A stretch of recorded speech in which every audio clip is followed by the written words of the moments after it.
Over the last couple of weeks, we developed what we call a Planet Positive Scorecard.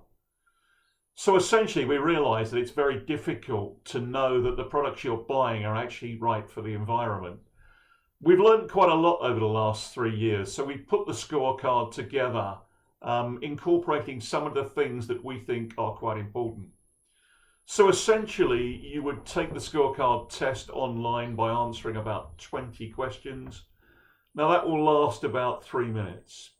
Once that's completed, you'll instantly get some feedback.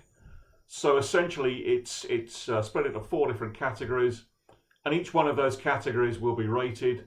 You'll also get an overall score to show you whereabouts you are in sustainable purchasing.